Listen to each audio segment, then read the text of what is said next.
Well, greetings, everybody. It's good to be able to be here with you again. And I'm looking forward to our second session. And I trust you're excited about what's on the agenda for today. I hope you've also had a good end to last week and a great beginning to this week. And as we begin with this session, once again, I want to encourage you to use the chat to be able to call out any particular questions that you might have. We might not be able to cover them in this session, but we certainly will take the time to answer each of them. And even if there's something in particular that we are talking about that you don't quite understand and you would like to dig a little deeper into that, it's a great opportunity again for you to be able to ask, and I look forward to be able to answering that to the best way that I can. So as we kick off our session today, once again, I'm just delighted that I get to speak to missionaries that are out in different parts of the world through the Asian Baptist Clearinghouse. I'm thankful for you. I'm thankful for your sending churches, and for just so thankful for what you are doing out in the front lines as we get through this time of isolation and try and figure out how we start getting back into church. And I'm sure that's uppermost in your mind, and how you even get back to some level of normalcy with regards to ministry. Last week in our session, as we spoke about uncertain times, and we focused on how we as leaders, as those that are involved in different areas of ministry across different countries, how we should even could be thinking about learning from these times. And so just to do a quick recap of what we did last week as we spoke about uncertain times, one of the things we called out was that uncertain times are common. This particular one is quite unique in that we've never been through anything as substantial as this, and we are still, as I said last week, possibly in the middle of the crisis rather than at the end of a crisis. We're all praying and hopeful that the health situation would get back to normal, and that the economic situation across the different countries that you're serving to would get back to normal. But God's brought you on a journey as an individual, as a leader, whereby you have in your own life gone through times of crisis and times of difficulties, and you've learned from each and every one of them, and each of them have been stepping stones of how you've actually then moved along and grown and dealt with the one that's come after and the one after that. That's the first thing we looked at. We then spoke about the fact that a crisis or such times of uncertainty are somewhat distracting, and we focused on how traction keeps us moving forward and keeps the momentum in the direction that we want to move in, but how when a crisis comes, it distracts us, and we tend to lose that momentum, and we get pulled in different directions to be able to deal with things that have now been placed before us. We also spoke about how when times of trials and times of difficulties come our way, and we're faced with uncertainties, that these times reveal what's inside. And we spoke about the principle of the tea bag as to how a crisis reveals what's already within us, and a crisis then helps refine us to be better as we entrust our lives into the hands of an almighty God and allow him to then not only bring us through those times, but make these times of much learning for us. But we said it's the choices that we have during these times and the decisions that we make that finally actually make us into who we become. We then spoke about how when we are in times of uncertainty, when we are going through a time of crisis, that it requires us to be adaptable. What I meant by that is that we've got to be able to adjust to what's needed in order for us to stay focused on our purpose and meet that purpose on an ongoing basis. And all of you done that in numerous ways, no doubt, in the last 2 months. We then spoke about how when there are times of crisis, there are these times of uncertainties that you're going through, whether it's one of this magnitude or one that you're going through within your area of ministry, how it's at those times that real leaders show up. And when we do show up, we must not only show up early. What I meant by that was that is that we must be visible, but we must show up with clarity, and we must show up with hope.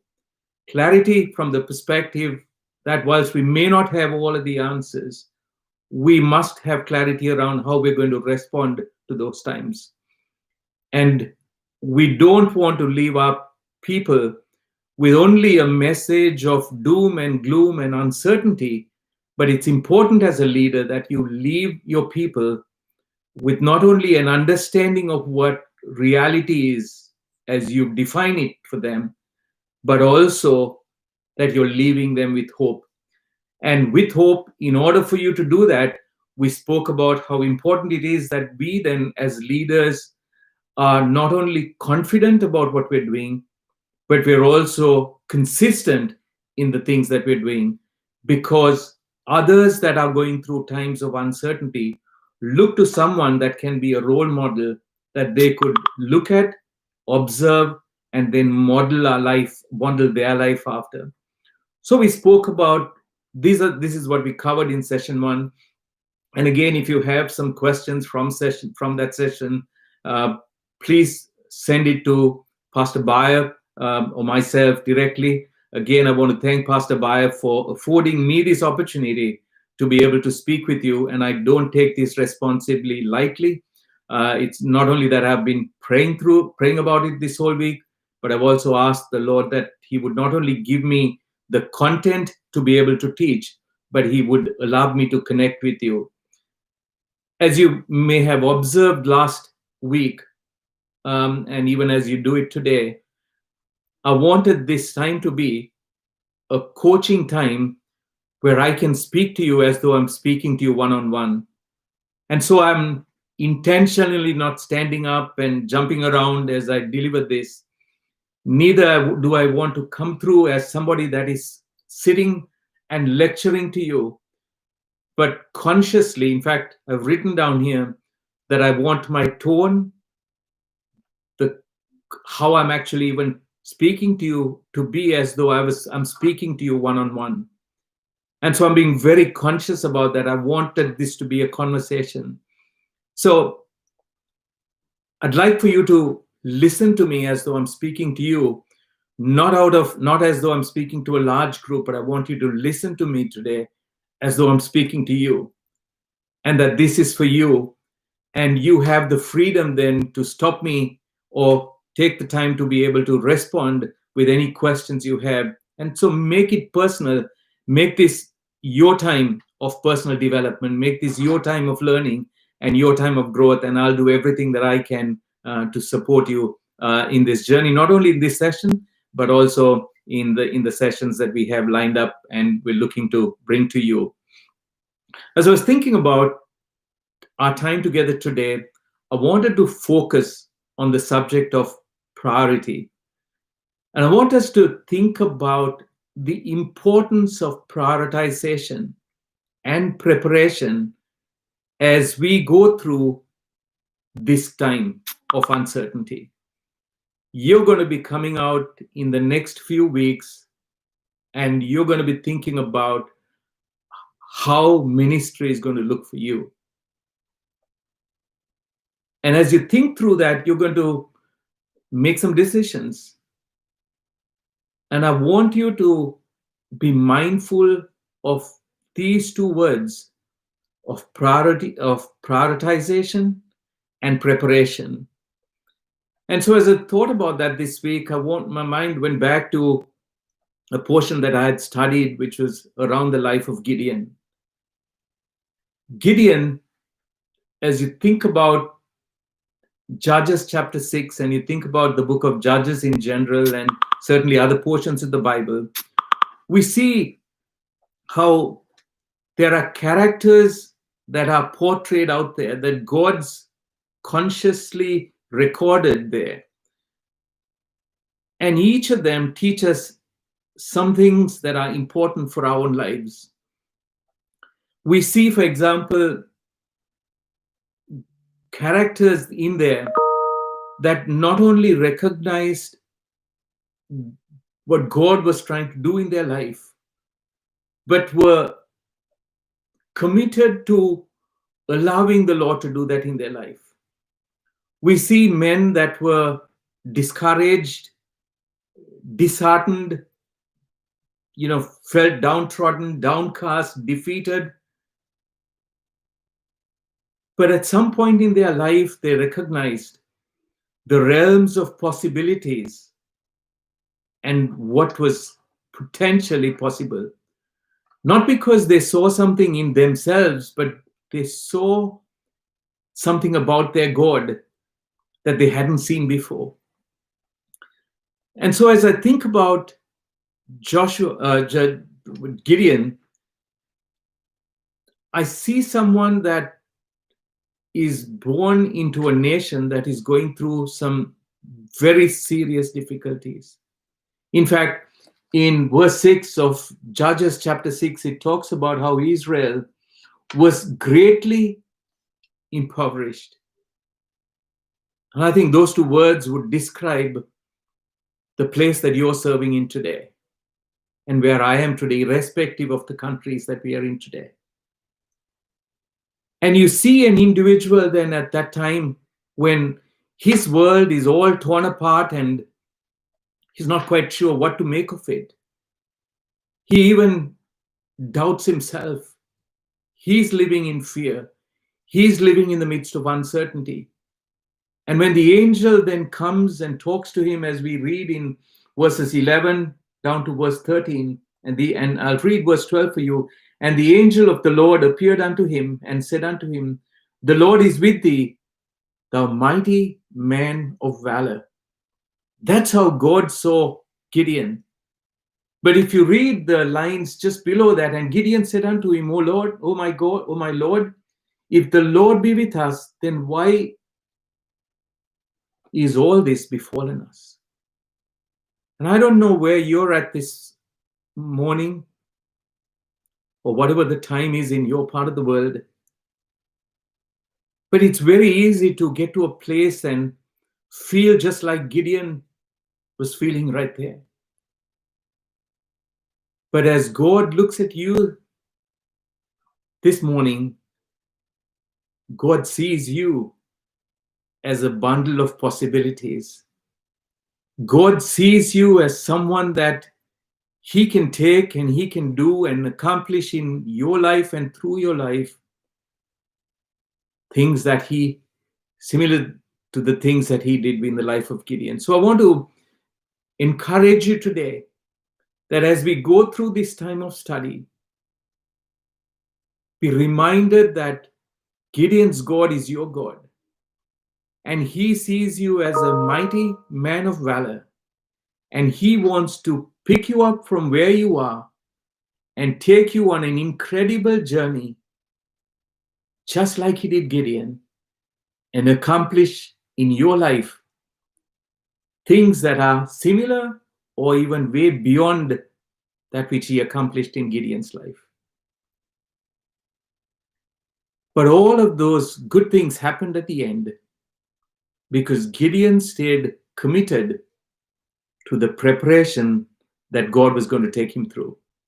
And that preparation involved some things that had to happen in his own life. And so there is in preparation the personal element of that. But then there was also the preparation for the task. And that is also going to be what's required of all of us as we prepare to come through this time of crisis and this time of uncertainty into the next stages that are ahead of us. So as we think about those two words of priorities and preparations, I wanted to kick off this time by sharing with you some things that would get our mind and our thinking in the right place. Things that matter most should never be at the mercy of the things that matter the least. I'll repeat that. Things that matter most should never be at the mercy of the things that matter the least. And so, if you think about some priority principles that are critical for us, by the way, these are not in your notes. These are some things that I was just jotting down even as I was preparing yesterday again for our time together today. We must know the difference between what's urgent and what's important. We must know the difference between those two. And whilst most of us would tell us, most people would tell us, or we may tell ourselves that actually I must focus on what's urgent, what's vital is that we focus on what's important. And as you keep that in mind, then we've got to be intentional about some things that we do. The first is we must remind ourselves that you never drift into a good direction. If you want to go in a good direction, that there are two things that will get us there.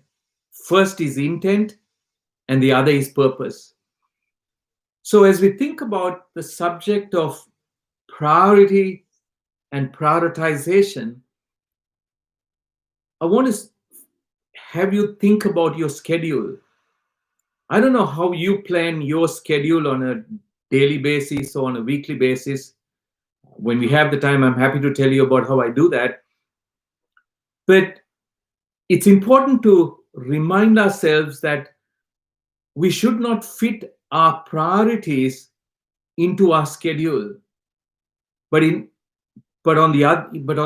should turn that around and allow our priorities to dictate our schedule. I hope you get that. Allow your priorities to dictate your schedule rather than having your schedule determine how you focus and spend time on your priorities. I'm sure you've heard about the 80-20 rule. It's been talked about for years. And many of us have taken that rule to be that 20% of the things that I do will contribute to 80% of value, right? And we stop there. But the principle doesn't stop there.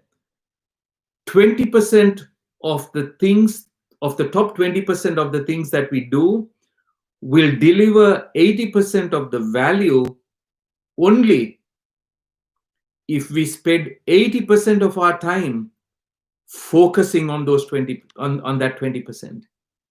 That's the important aspect. So let me just break that down for you for a minute. So let's say, for example, as you think about your ministry priorities, as you think about coming out of these uncertain times, and let's assume you've got a list of 20 priorities.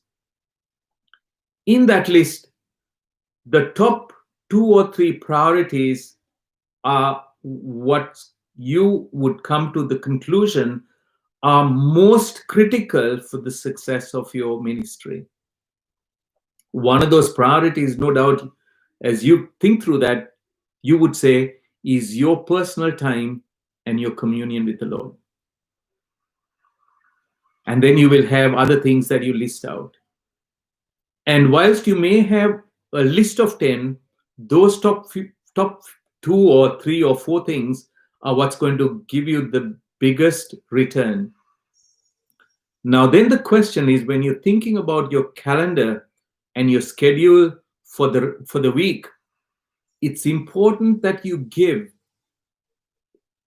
close to 80% of your time, or 60, whatever that be, just as a matter of principle, towards those 3 or 4 things that are critical.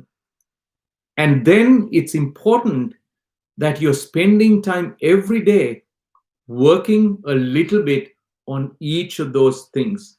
So that's how I think about my priorities across even the business side, also from the ministry side. So let's say, for example, you would say that, look, In addition to my personal time with my Lord, which I do every day, preparing to teach my people and preach on the Sunday is a critical part of what I do. You would say my soul winning and going out and sharing the gospel is vital to my ministry. That's the reason that I'm here. And I want to make sure that the main thing is the main thing. And if you say those three things, for example, is what equals the 80% in your life and your ministry, then in addition to your time with the Lord daily, then I would encourage you to set time out daily that you're working on your main priorities. That's what I mean by the investment of time. John Maxwell is a tremendous leadership teacher, and I'm just happy to be a part of his group, and just had the opportunity to ask him some questions around his leadership on how he goes about doing some things. And he enjoys writing. I'm sure you've heard about many books that he's written. One of the things he does every day around the preparation for writing, he says, I make sure I have time set aside to read a little, to think a little, to write a little, and to file away a little bit of what I'm learning. And those are things that he does as part of his passion and his purpose for himself that he's defined, that he just wants to leave behind all of that learning and knowledge and the legacy around leadership. And so that's a good principle, and that's a good way for us to think about how we kind of take an example like that and apply it to our lives. If we don't prioritize, any destination is good enough as a destination. But if you prioritize and you're clear about where you want to go, then it's important that you spend the time preparing to get you to that destination. As someone said, if we don't spend time in preparing, then we will spend a lot of time repairing. And that is so true. So take the time each day in ensuring that you're investing time in your preparation towards where you want to go. So as we talk about prioritization and preparation, there's an important two-letter word that comes together, and that's self-discipline.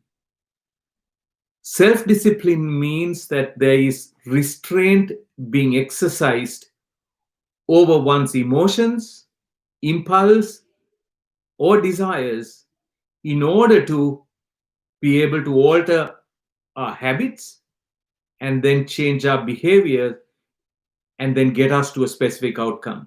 That's what self-discipline is. And so self-discipline requires persistence. Self-discipline requires that our lives are following a pattern of obedience and order. That's what self-discipline is. And one of the stories that just I was quite fascinated about, just, again, from the sports world, is about the character Kobe Bryant.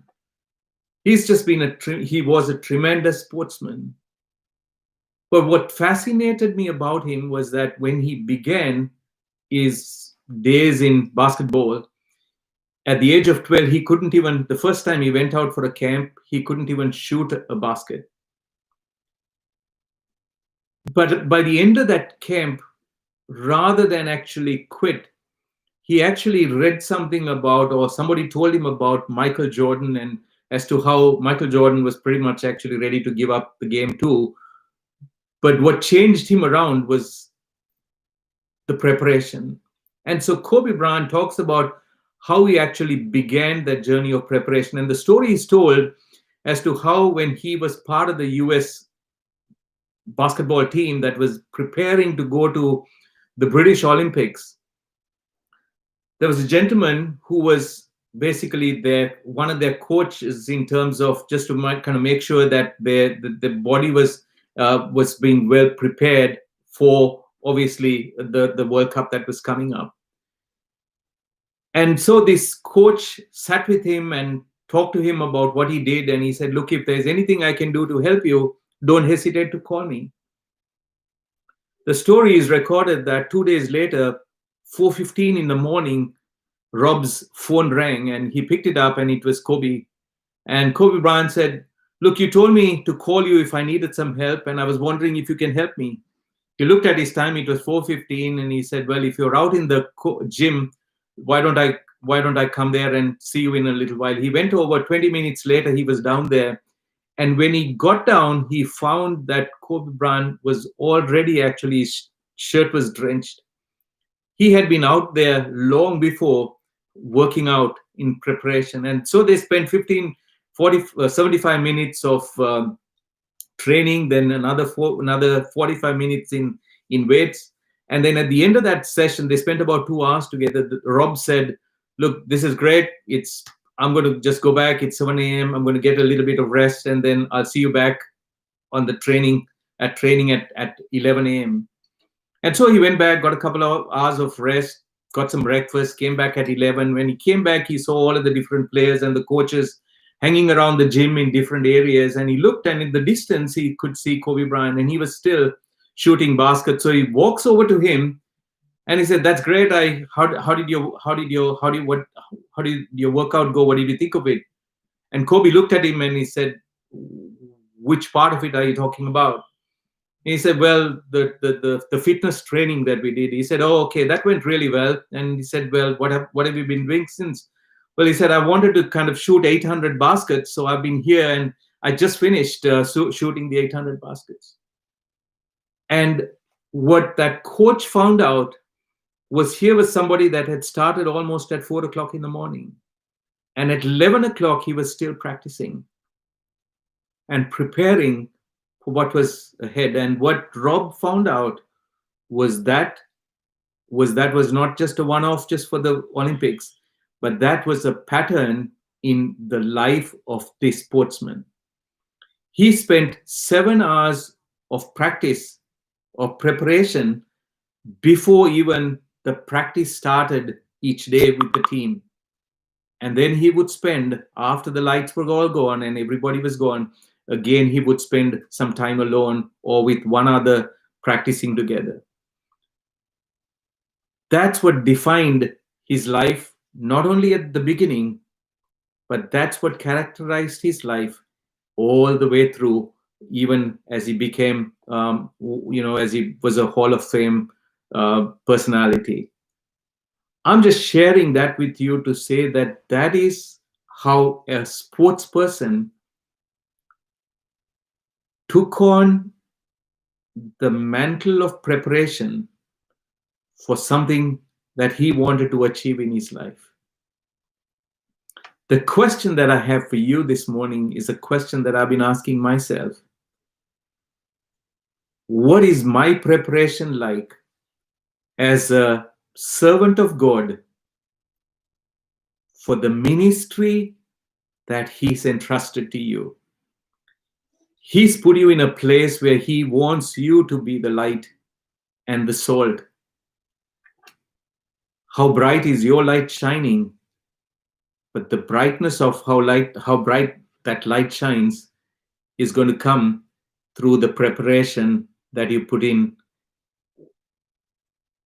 on your own. Another personality was a guy by the name of Joe Frazier, who was a boxer. And he said something interesting in his days. He said, "If you cheat yourself in the dark,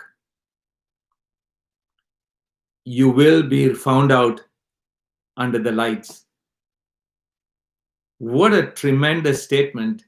He was obviously talking again about training as a boxer in the early morning hours and the importance of that, so that he could actually do what he needs to do when the lights were on in the center stage. These are men that were kind of passionate about sports. And as you and I are passionate about what, as he said, in the dark, because as a leader, we will be found out in the light. So I wanted to actually kind of just leave you with that, and then move on into the next segment that I wanted to kind of focus on today.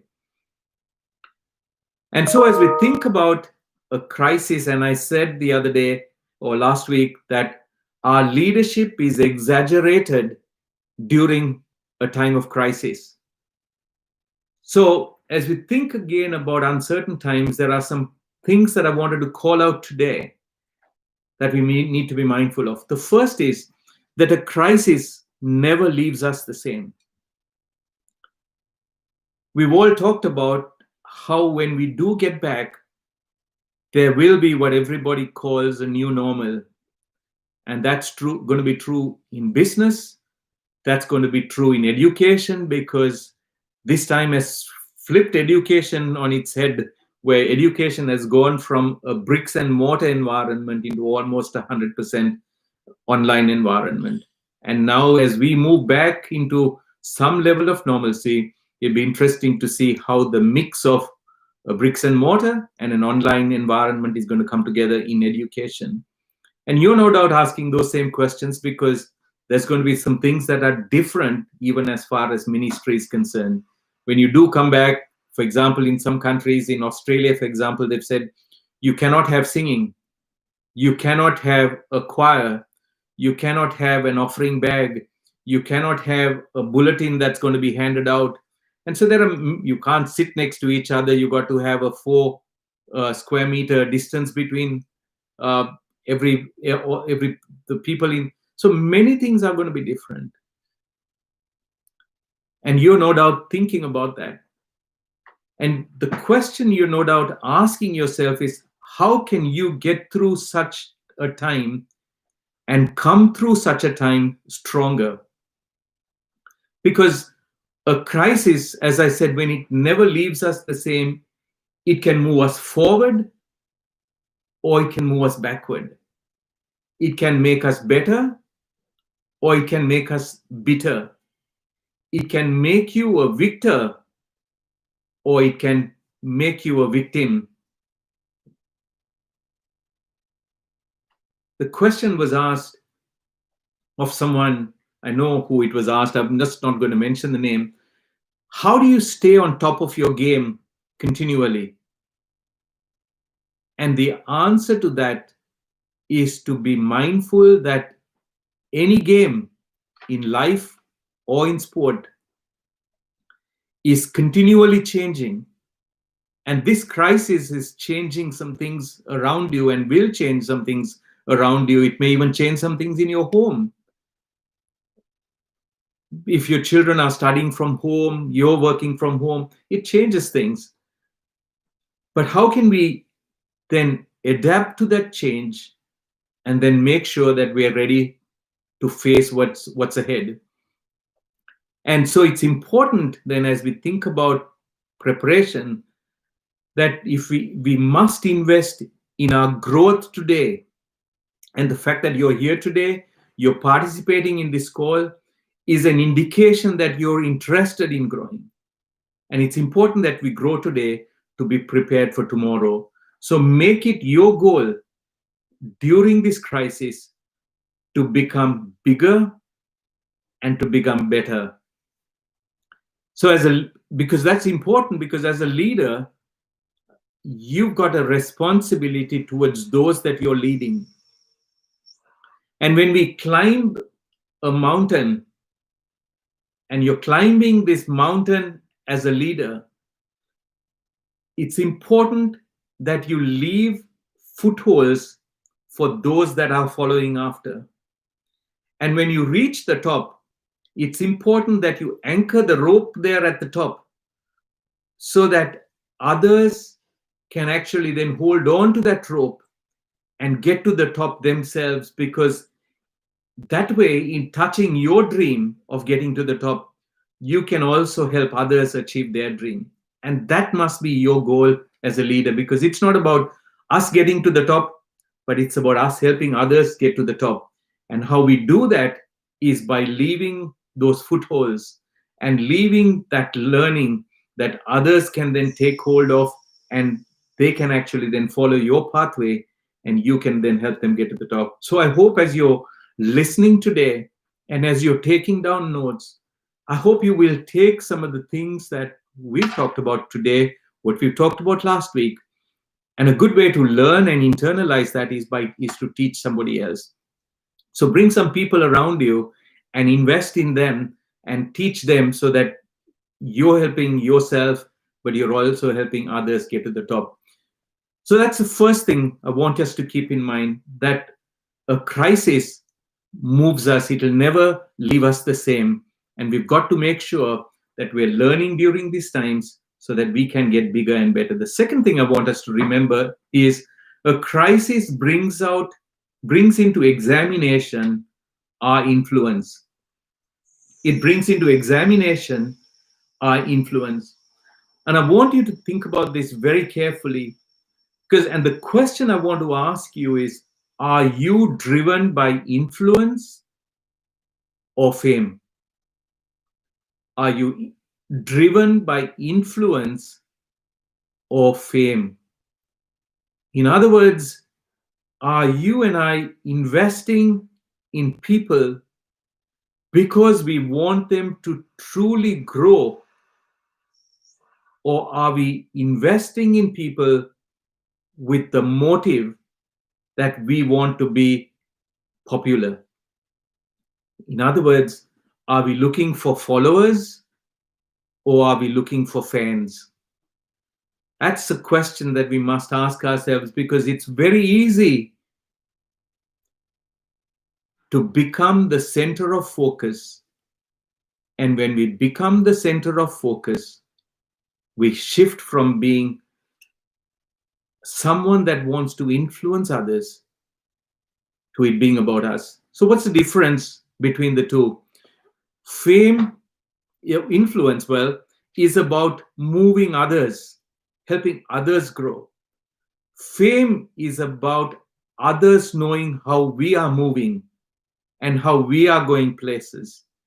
And that can subtly happen in your life and mine if we're not careful.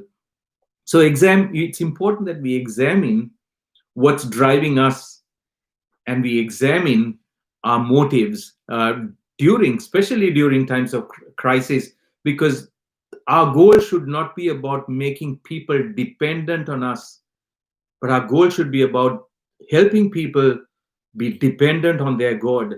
And all we are doing is pointing people to Him.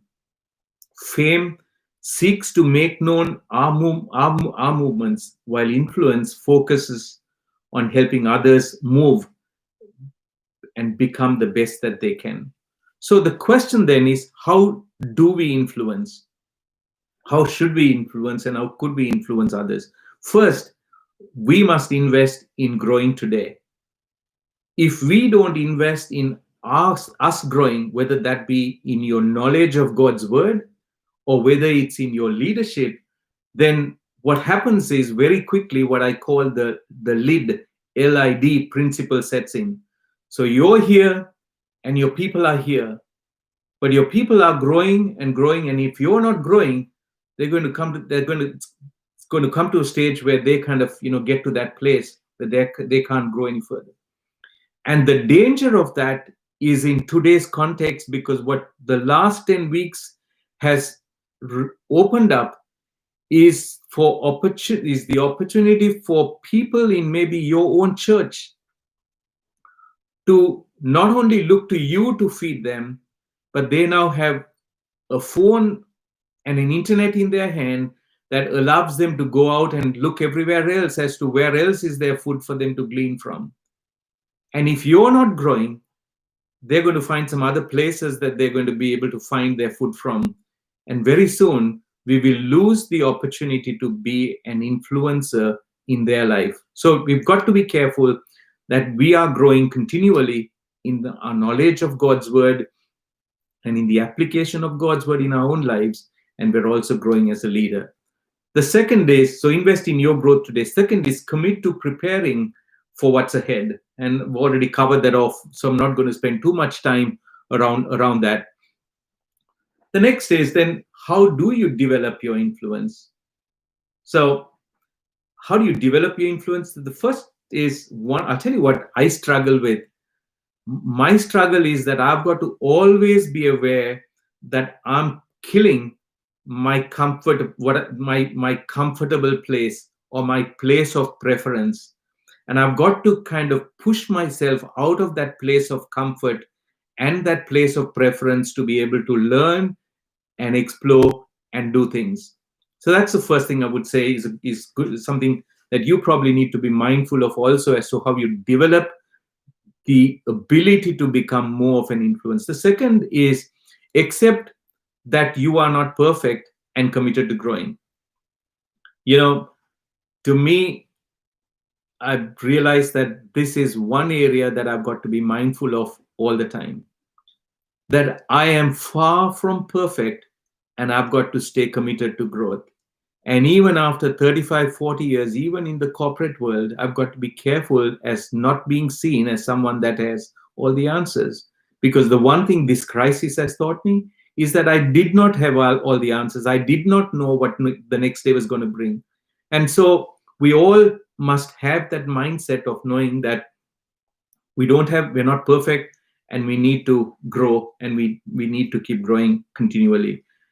And as we grow, there are some traits, as we spoke about last week, that we've got to be mindful that we are evidencing in our life all the time. So, first is we've got to be seen as people that are humble, that are approachable. We've got to be seen as people that can be trusted. We've got to be seen as people that have stability in our life, in our walk with the Lord. We must be seen as people that are consistent, and we've got to be seen as people that are communicating openly. And by communicating, I mean that it's not us basically lecturing, but we are able to communicate. In other words, it's two-way as far as the dialogue goes. So in order to be able to do that, we've got to be a leader who's others sensitive.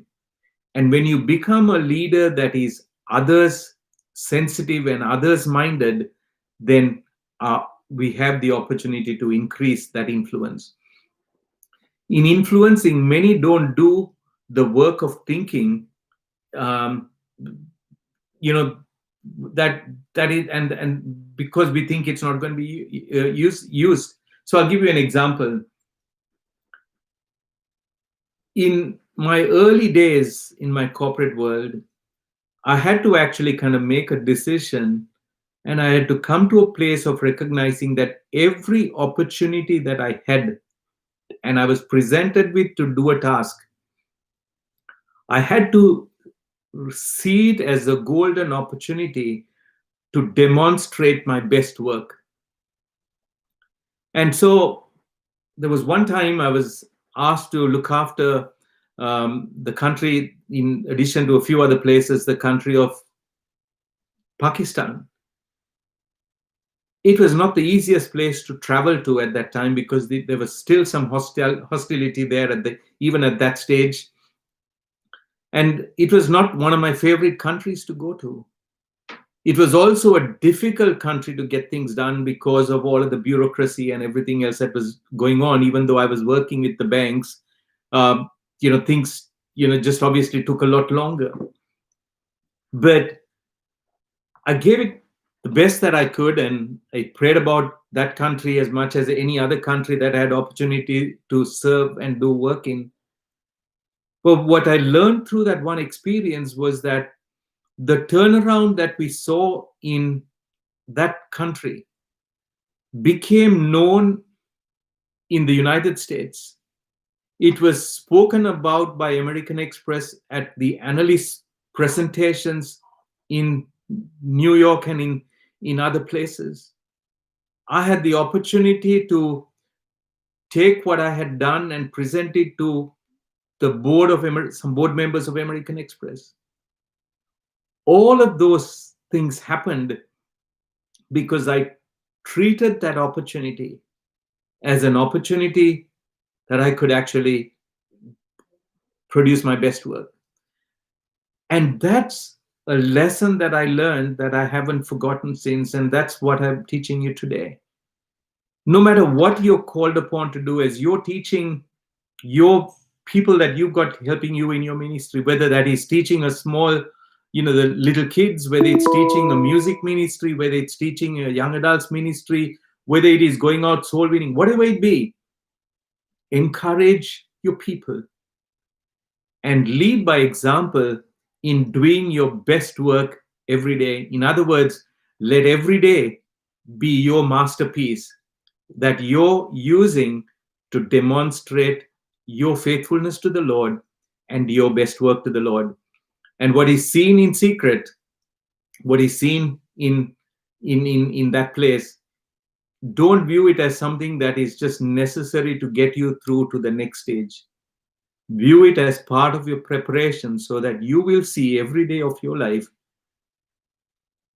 as an opportunity for that day to become your masterpiece.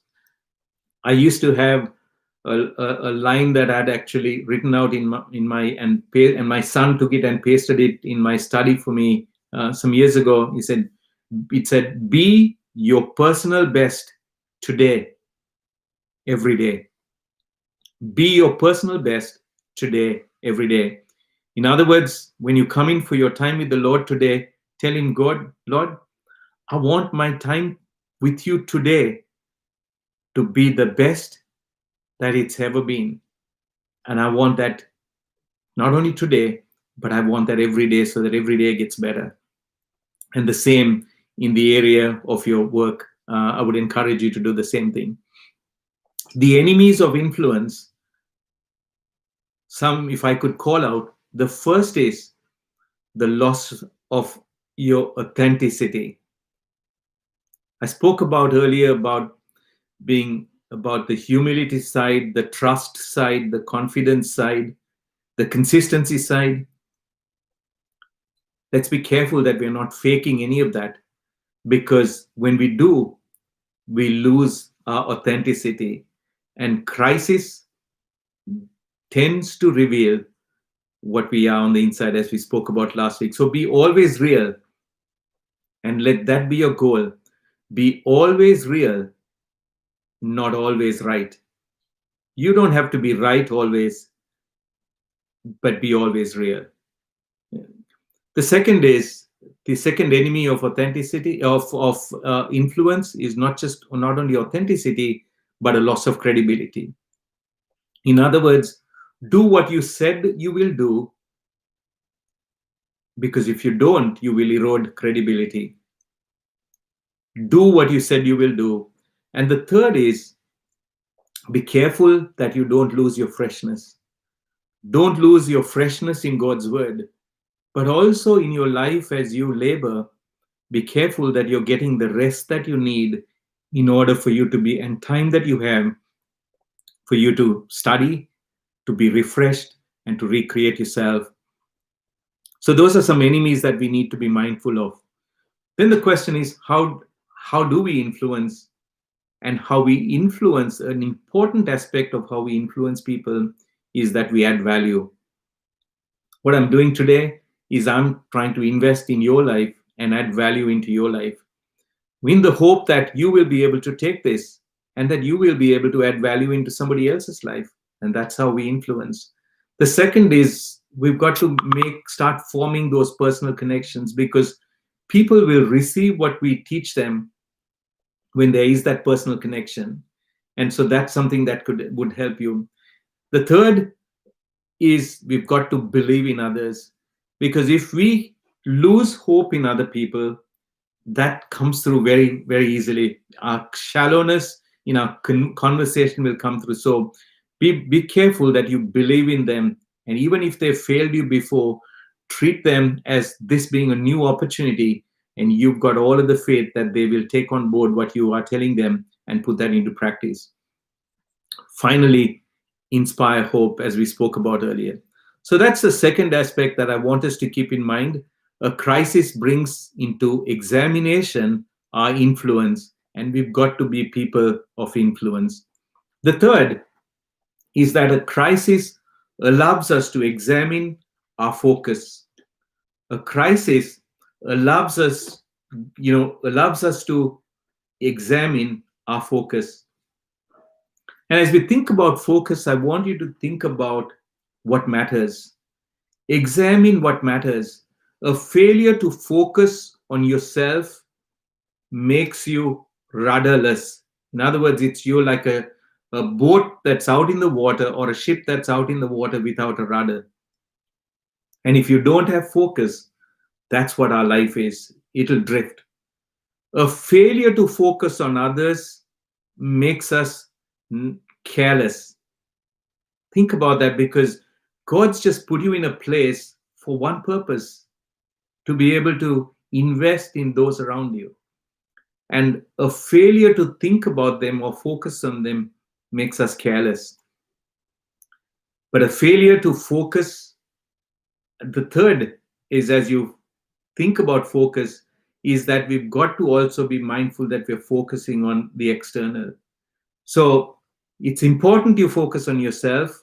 Obviously, we all know as a child of God that where we begin is our focus on the Lord. After that, focus in your development, focus on your purpose, continually examine your focus, your priorities, and your preparation. Focus on others, and then focus on the external factor. And the external factors that are around you today are things that you cannot ignore. You've got a ministry that you're looking to get off the ground after this virus is over. Your people have been in a different environment themselves. I don't know how many of them would have lost their jobs, how many of them have been without an income, how many of them are going to be coming from home environments that are different. You've got to be mindful of that, and you've got to be sensitive to that, and you've got to be aware of that. And the awareness of that is going to determine then how you think about your business, how you think about your ministry in the new environment. If we don't, we will get back to trying to do the same things that we did before, whilst the needs around us are different.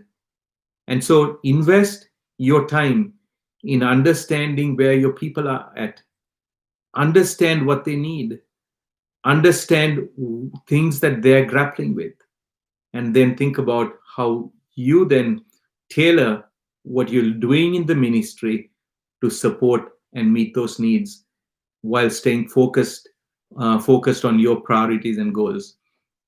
So that's, as we think about focus, examine what matters pertaining to those three things: yourself, others, and the ministry as far as you're concerned. The second is focus on, as we think about focusing on yourself, I wanted to call out two things that you need to be mindful of. The first is self awareness. Be mindful of yourself. And I don't mean that in a proud or arrogant way. You've got to know your limitations. And if we don't think about that, we're not going to do anything about fixing that. The second is you've got to also be mindful of self-control. So focus on yourself, focusing on yourselves involve both of those. But as you focus on others and you think about the empathy triad, as they call it, you've got to think about others from three perspectives. You've got to understand their perspective of things, of the things that their minds actually been working on over these past 8 to 10 weeks. You've got to not only think about the cognitive side on how they're about their perspectives, but you also have to think about the emotional side. Feel someone else's feeling. That's what emotions is all about. You've got to understand the emotions, but don't stop there. The third is important, that there must be the empathetic side. So not only the cognitive side, there is the emotional side, but there is the empathetic side. And the empathy side is the sense of what they need from you. That's what's going to determine what they need from you. Because when it comes to empathy, it's about you trying to walk in their shoes, putting them into their circumstances. And that takes you beyond the emotional side. But in addition to the empathy triad, as you think about others, focus on building relationships. As people come out of this crisis, be mindful that they don't need somebody that's going to sit across a table and lecture them, but they are looking for somebody that can walk with them. So we've got to be mindful that we are not, when we come out, because we've all been contained for 10 weeks, that we don't come out striving to try to do things that we haven't been able to do in the 10 days. People are not looking for a leader who's striving, but people are looking for a leader that can stride with them. STRIDE. In other words, somebody that can walk by their side. Be that kind of a leader that is willing and able to come alongside your people and walk with them, rather than striving to accomplish those things that you desire to do. So just work out the right balance is all I would say. Finally, as you're thinking about coming out and you think about restarting ministries, focus on two things. Focus on, in the business world, what we would call a strategy, but also in addition to that, focus on what in the business world we would call innovation. In other words, think about what new things can you do in the area of a ministry rather than simply going back. And let me give you an example. Rather than just focus on getting back to church and starting church within the premises that you have, and that's a good thing. I want to encourage you to do that. But don't forget to take time to think about how you could be reaching your community in a far greater way because of some of the tools and technology that may be available to you. So one doesn't replace the other, but it's for you to determine what works best for you. And just like every business would now think about their strategy in this new norm, you've got to think about what your approach is going to be within the new environment. And so a crisis gives us the opportunity to focus, but a crisis also gives us the opportunity to think about our approach. The going to in just as we got about 3 to 5 minutes more, I wanted to just see how we can, where we can stop for today. I'd like to maybe then move on to the fourth, actually. We must allow adversity to discover who you are and where you should be. As you think about preparing to go out, what a crisis and this time actually allows us to do is think about where we are, but also think about where we should be. How can this crisis make you a better person? Is a question that you should be asking yourself. How can I help others get better? Are questions that is a question you should be asking yourself. How can it make the people that I'm investing in better? And then finally, you've got to believe that there are some changes that need to come. And what you would change is how you approach them. What you wouldn't change are the values that you hold as part of that. 5, and probably we'll just stop there at the end of today. A crisis helps us examine our priorities. I began this time talking to you about priorities and preparation. I want to finish today by again going back to that topic, because if anything, this crisis has resulted in many, countless thousands thinking about what matters in life again. And they've thought about priorities. And as we think about priorities, I want to encourage you to focus and determine the priorities in your life and ask yourself the question, as I move forward, what priorities do I currently have that are going to be competing priorities? And what priorities do I have are going to be conflicting priorities. And if someone could only see my actions and not hear my words, would they be able to say what my priorities are? Those are a couple of loaded statements for us to think about what are your competing versus conflicting priorities. The second is if somebody was not to listen to our words but only observe our actions, what would they determine are your priorities and mine. Priorities define goals and point of arrival. Priorities determine our core areas of focus. In other words, the things that we must be determined to do or need to be done.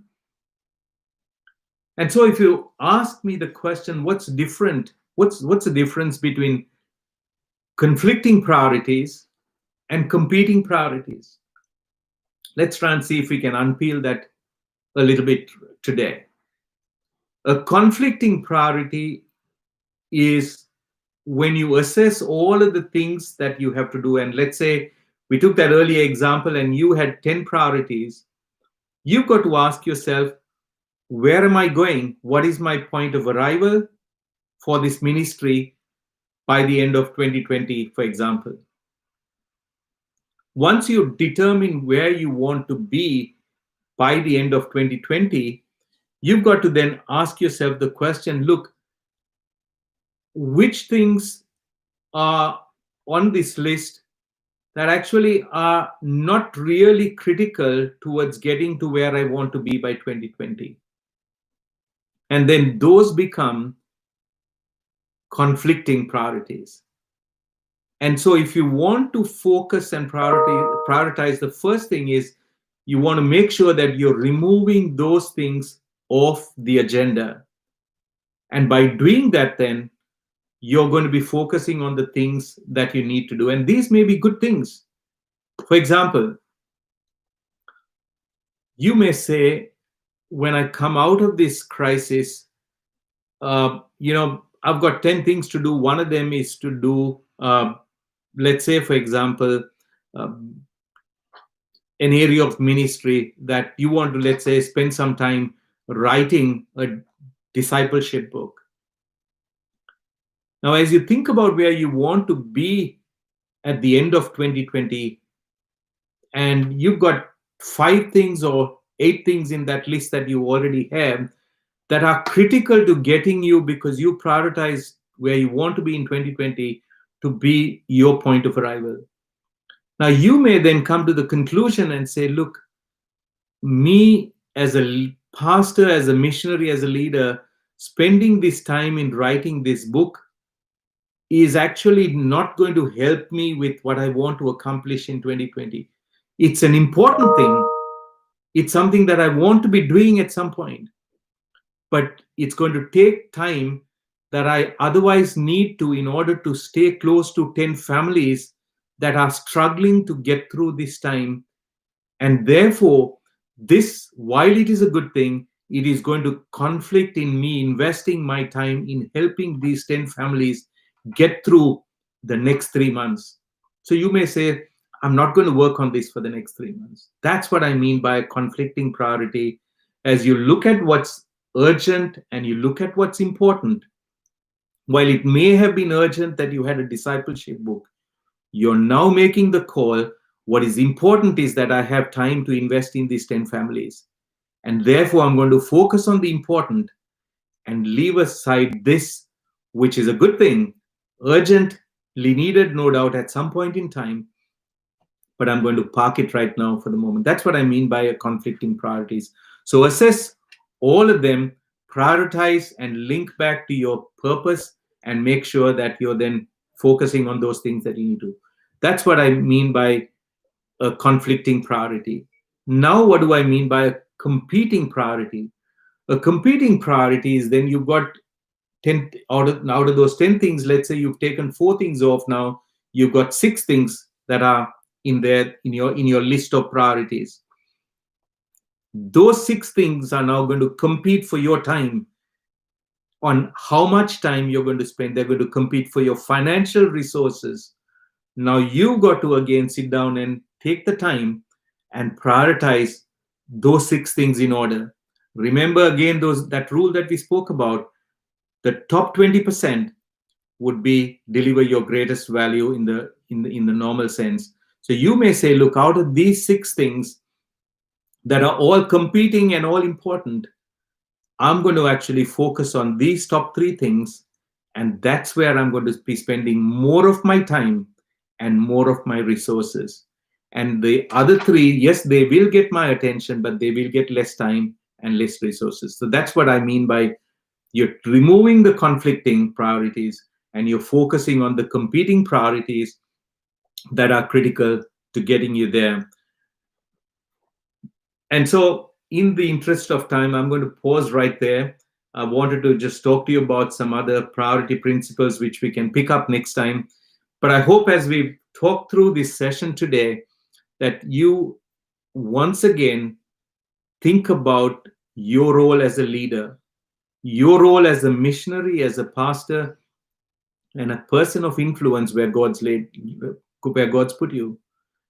Make sure that you're investing in defining your purpose, determining your priorities, and then investing in your preparation. Once again, using that example from the sports world, if you cheat in the dark, you will be found out under the lights. And so let's make sure that if they are personalities that are investing 6 and 7 hours in their preparation, that we are not cheating ourselves, but we are investing our early morning hours and our time in the preparation before the practice or the game begins. And that's what I want to encourage you to do. And as you do that, be mindful that this crisis and this time of uncertainty has shaken your world around a little bit. And as it's shaken your world around a little bit, you want to make sure that you're coming through this crisis not as someone that's bitter, but as better. You're not coming through this crisis as someone that is a victim, but you're going to come through this crisis as a victor, because that's what your people need.